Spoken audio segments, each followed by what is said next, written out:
For over a decade, the most trusted advice in personal finance has been uniform.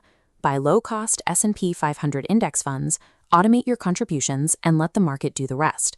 By removing the need for high-fee active managers, index funds allowed millions of households to capture the same returns as institutional banks for a fraction of the cost. Because of how this is marketed, most of us picture our index fund as a perfectly balanced pie, a strategy where we own equal, steady pieces of 500 independent American businesses. But if you take a digital X-ray of your actual portfolio, that balanced pie disappears. Over 30% of the capital in a standard S&P 500 fund is now tied up in just a handful of overlapping massive tech stocks.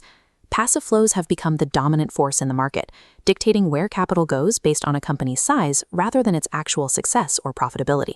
The very tool millions of people rely on as a shield for retirement now contains a structural imbalance, leaving investors exposed to risks that are baked into the architecture of the fund itself. This imbalance is driven by a single rule. The S&P 500 is market cap weighted.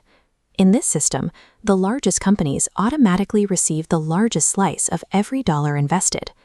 As a few tech giants reached valuations in the trillions of dollars, they began to dominate the index's mathematical weight to a degree never seen in previous decades. When your automatic bi-weekly paycheck hits your retirement account, you aren't buying a cross-section of the American economy. You are funneling cash into the same small group of heavily extended stocks. Because the fund is forced to maintain these weights, you are buying these specific monopolies at their peak market prices, regardless of whether the stock is actually a good value. Firmly, what appears to be diversification is in reality a concentrated bet on a single corner of the market. At the macro level, this concentration scales into a phenomenon called price distortion. Healthy markets rely on price discovery, where investors research balance sheets and sell the stock of failing businesses.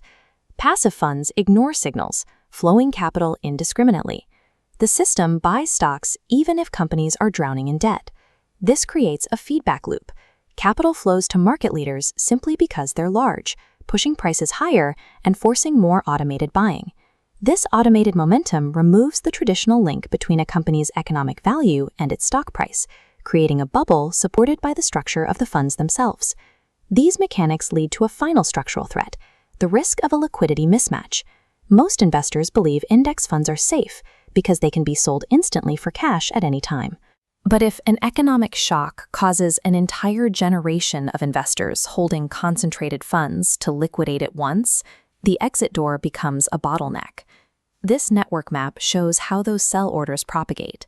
Because index funds must sell their underlying stocks to meet those redemptions, they are forced to dump massive blocks of shares into a market where everyone else is also selling. This creates a self-reinforcing downward spiral. When billions in automated sell orders hit a market with no buyers, the very mechanism that made investing easy becomes a catalyst for a faster and more aggressive market-wide failure. Broad market tools are still vital for building wealth, so the answer isn't to abandon index funds and hide your cash in a mattress.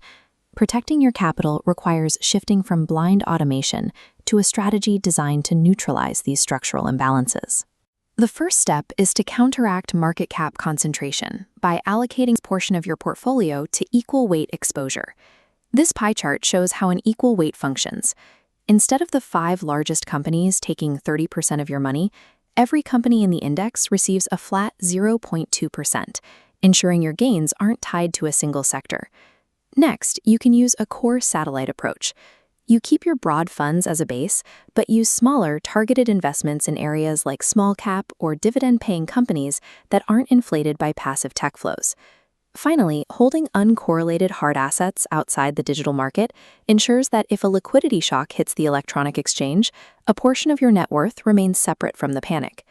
Long-term safety comes from building a portfolio that accounts for market structure, rather than one that ignores it. By taking proactive control of your allocation, you can harden your wealth against the risks of the passive trap.